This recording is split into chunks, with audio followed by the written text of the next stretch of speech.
대통령께서 글로벌 스탠다드를 안 지키고 그걸 안 하시면 정말 대통령에 대한 신뢰, 그리고 이분이 정말 제대로 뭘 아는 분인가에 대한 신뢰에 대한 위기가 지금 생기기 시작할 거예요. 그건 너무너무 손해죠.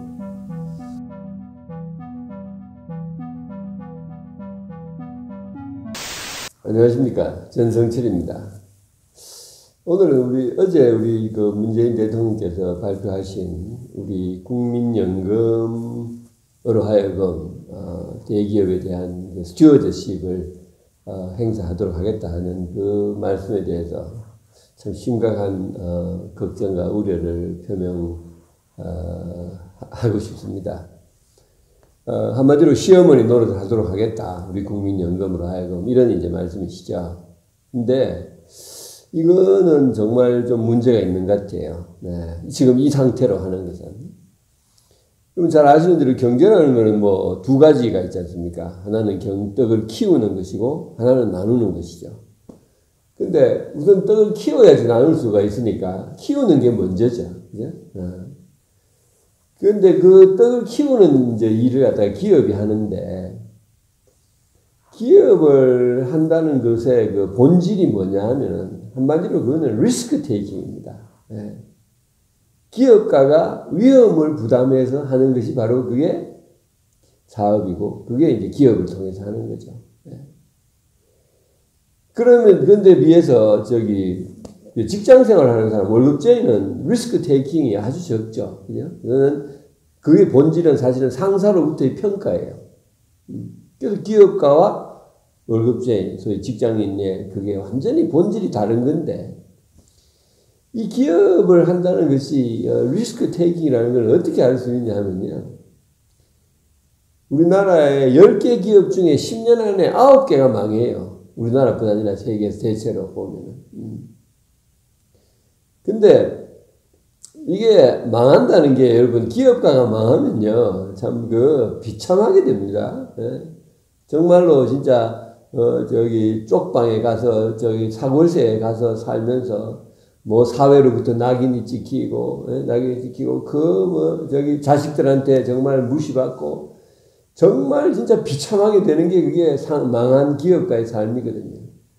그러니까 그 기업가가 사업을 하면서 느끼는 그 스트레스와 그거는 말할 수 없이 큰 겁니다. 예.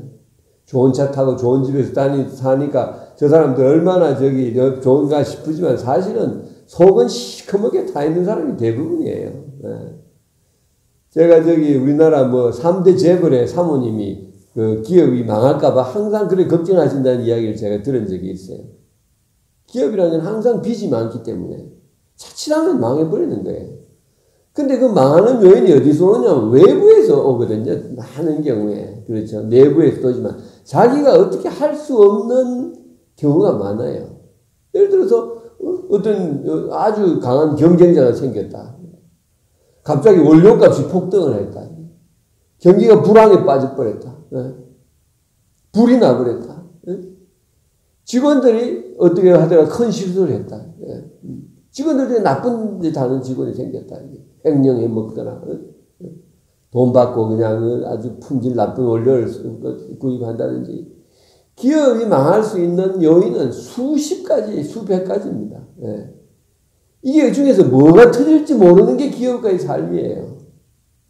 어떻게 보면 겉으로 보면 번쩍번쩍해 보이지만 참 불쌍한 존재예요. 어떻게 보면 속이 다 시커멓게 타요. 타면서 사는 게 아마 열어서 보면 다 시커멀 겁니다. 저도 창업회가 기업을 해본 사람이니까 제가 너무 잘 알죠. 예.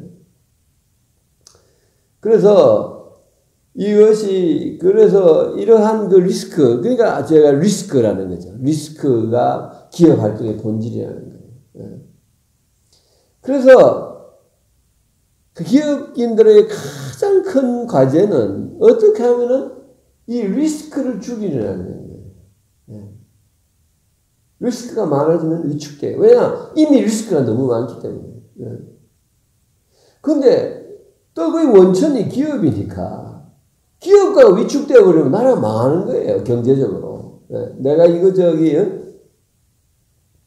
해봐야 내가 정말 어떤 위험이 될지 모르나 싶으면 아예 하지 말아버리는 거예요. 왜? 그게 너무 비참하기 때문에 그래요. 그 결과가 잘못됐을 때. 네. 그래서 현명한 정부라는 어떤 정부냐 하면은 기업가들이 그 리스크를 덜 느끼게 해줘야 돼요. 기업가가 그 정말 그 온갖 피땀 흘려서 모은 돈을 쓰게끔 하는 그 용기를 내서 리스크 테이킹 할 수 있게끔 분위기와 여건을 만들어주는 그게 훌륭한 정부의 기능이 하는 일이죠. 예. 그 기업가가 자기 그 구렁이 알 같은 그 정말 모아놓은 돈을 꺼내가 쓰기 시작하는 순간 거기서 바로 취업이 일어나고 직장이 생기고 일자리가 생기고 그죠? 예. 그리고 새로운 기술이 나오고 왜냐면 그걸 해야 되니까 새로운 경영 기법이 나오고 그래서 온 나라가 왕청 기업가들이 그렇게 할 때 이 경제가 크는 거예요. 부자가 되는 기법은 바로 그겁니다. 예. 다른 말로 기업가들로 하여금 욕심을 내게끔 만들어줘야 되고 욕심을 내게 만들어주기 위해서는 그 기업가들이 느끼는 리스크가 크지 않아야 된다는 거죠. 예. 그래서 근데 지금 우리나라 기업가들은 정말로 지금 주눅이 들어 있습니다. 예. 정부가 맨날 하는 게 기업가들을 적대시하고 나쁜 놈이라고 생각하고 물론 기업가들 중에 나쁜 짓 하는 사람도 있죠. 예. 그러나 그 기업가가 당면하고 있는 수많은 리스크 중에서, 예, 물론 본인이 의도적으로 하는 경우도 있지만은, 그렇지만은 그게 전부는 아니고, 예. 그걸로서 전체 기업인들을 갖다가 느끼는 그 리스크를 키울 필요는 없고, 될 수 있으면 줄여야 되는 거예요. 예. 나쁜 짓 하는 기업은 그거 잡기 위해서 하는 기능이 많잖아요, 정부에. 그죠? 예? 검찰도 있고 경찰도 있고 공경위도 있고 뭐 온갖 게 다 있으니까 그것으로서 그 사람들이 잘하게 하면 되는 거예요. 근데 지금 우리 국민연금이 이제 기업가들이 그 잘못하는 것까지도 국민연금이 거기에서 이제 주주권을 행사해가지고 그걸 하겠다 하는데 물론 취지를 그렇게 생각할 수도 있어요. 예. 그러나 우리 연금이 운영위원회라는 게 20명으로 된 이 운영위원회라는 게 이게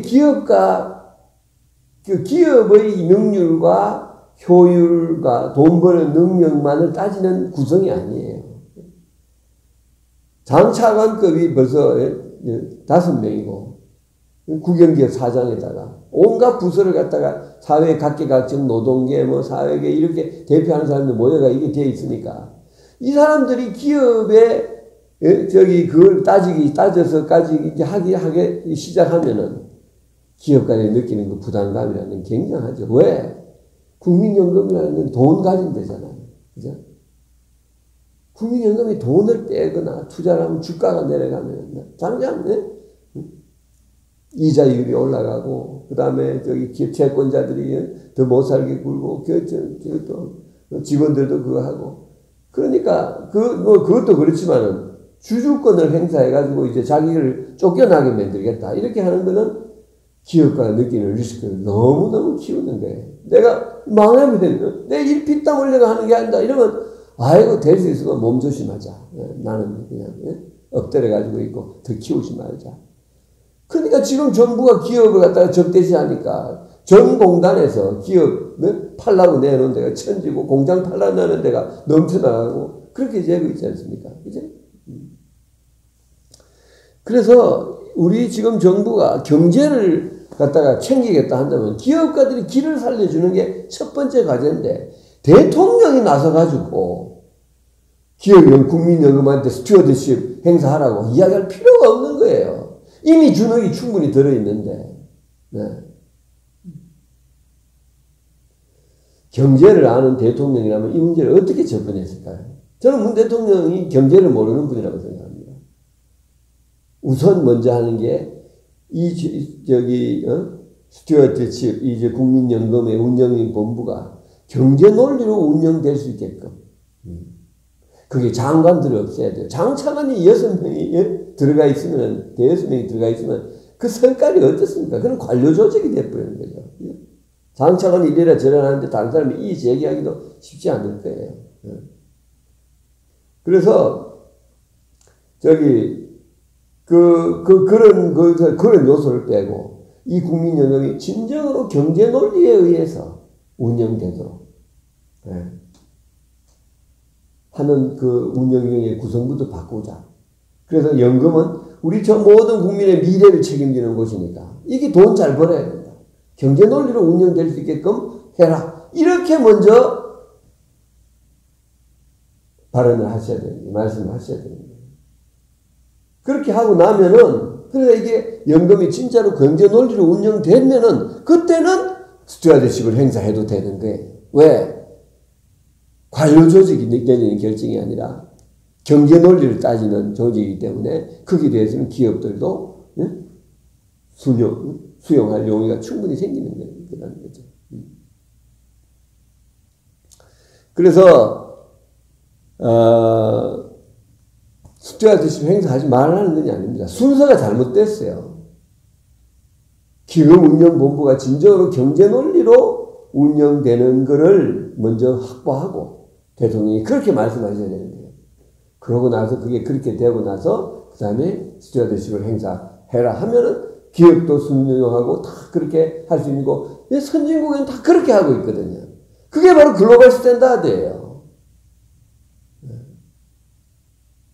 대통령께서 글로벌 스탠다드를 안 지키고 그걸 안 하시면 우리나라가 글로벌 스탠다드라는 것은 모든 문제를 해결하는 데 있어서 제일 좋은 방법이라고 세계적으로 입증된 게 그게 바로 글로벌 스탠다드잖아요. 그죠?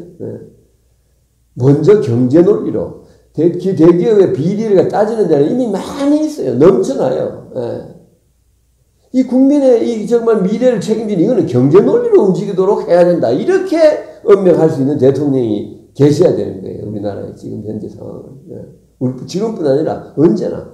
그러면 각 부서가 국민연금 운영본부는 돈 키우는 데 주력하고 기업의 비리를 찾는 데는 그 다른 데 하고 이렇게 해서 해야 되는데 그 각자 맡은 일을 하면은 이제 나라가 되는데 거기다가 이제 일종의 말하자면 응징하는 그까지 물론 할 수 있죠. 그러나 그게 경제 논리로 움직이는 데서 해야 된다는 것이죠. 그래서 아마 대통령께서 이 순서를 바꾸셨더라면은 아마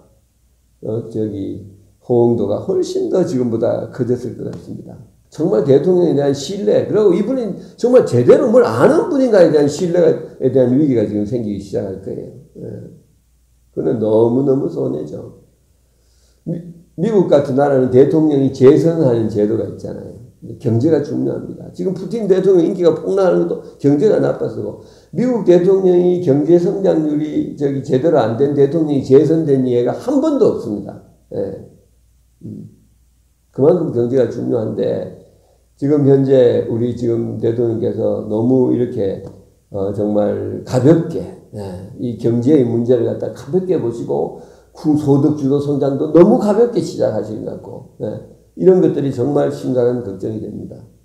글로벌 스탠다드를 우리가 먼저 찾아서 세계가 다 실험해보고 나온 게 글로벌 스탠다드니까 그쪽으로 우리가 가는 것이 우리가 돼야 되겠다 이렇게 생각합니다. 정말 걱정들이 많은 것 같습니다.